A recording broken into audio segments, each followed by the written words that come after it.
les cités de Chaligny. La première qui était en face de la maison de la musique, là, que je vous parle, j'habitais là, rue Courberet, il y avait 4 groupes de 10, 20, 30, 40. Derrière, c'était la rue du Bouchot, donc on était mis un derrière l'autre. Alors, il y avait 2 chambres qui n'avaient pas de feu. Quand il faisait froid, on voyait plus clair, tellement qu'il y avait de la glace, parce qu'à l'époque, il faisait très froid. Il n'y avait pas d'eau, il fallait aller à la pompe. Il n'y avait pas de WC, il fallait aller pas dans la nature, mais dans la remise.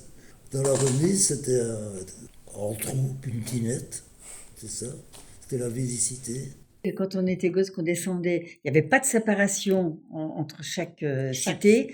Donc on descendait là, descendait dans chaque palier. Moi, ce que je me souviens le plus, c'était les bonnes odeurs. Oh, ça sent bon là. Oh, chez un tel, chez une telle. Elle a fait un gâteau, ça sent bon. Elle a fait un gâteau. Et des fois, elle nous arrêtait, on en voulait un morceau. Il y en avait qui écoutaient, ils tiraient le bouchon de l'évier. Ils entendaient tout ce qui se passait chez les gosses. Ah, ça, je savais pas. Les gosses étaient beaucoup employés pour les petites commissions comme ça, quand il manquait quelque chose à la maison. C'est vrai que les enfants étaient beaucoup sollicités. Hein. C'est le lieu des nouvelles le matin. Il n'y a pas besoin de journal. Quand tout le monde allait au pain, c'était 2 heures pour aller au pain. Parce que il y avait du monde. Donc, déjà, il fallait attendre. Il y avait toujours une petite queue. Il y avait une dizaine de personnes qui attendaient. Les commissions du matin, c'était à peu près jusqu'à 10 heures. Hein. Ils faisaient tous leur jardin. Il y avait des grands jardins, donc les gens cultivaient. Dans les cités, il y avait des poules, il y avait des lapins, mais tout. Il y avait des chèvres. Moi, je les trouvais très très bien, les cités. Les 3 pièces et les 4 pièces, ceux qui avaient une 4 pièces, c'est parce qu'il y avait 2 enfants, par exemple. Les 3 pièces, avec un enfant, ils avaient 3 pièces. Et on se connaissait tous, on était tous ensemble, on jouait au football, on allait à la Moselle baigner ensemble, on était toujours ensemble. Hein. On jouait dans le parc est commun à tout le monde, on était toujours ensemble. Hein.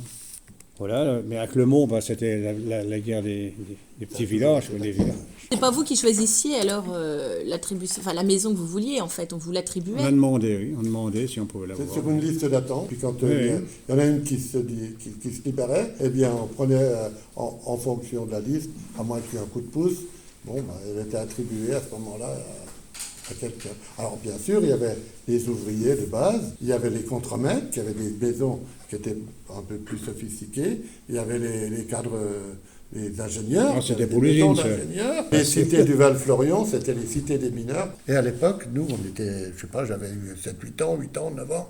À l'époque, on se réunissait tous les jeunes quand il y avait une personne âgée qui se remariait. On allait le bassiner. Donc on prenait des casseroles, n'importe quelle casserole avec des gamelles, des marteaux, des bâtons et tout. Ouais. Et on allait autour de la maison le soir après le mariage, pendant un certain temps, faire le maximum de bruit qu'on pouvait. Je me souviens d'un obus qui avait éclaté, là, pas loin de la maison. Il y avait des dégâts dans la maison en bas, là, chez Chambon, c'était au coin. Puis des éclats qui avaient traversé le mur. Hein. Et nous, dans les cités, on était le seul quartier où tous les gens pouvaient se rencontrer. Il n'y avait pas de mur de séparation. Parce que les autres quartiers, les gens, quand ils se faisaient la tête, ils mettaient un mur d'agglo. Ça fait qu'on ne pouvait plus traverser tout le quartier par le trottoir. Il fallait descendre par le jardin. Ah, puis l'été, les soirs, c'était quoi? Ah bah oui.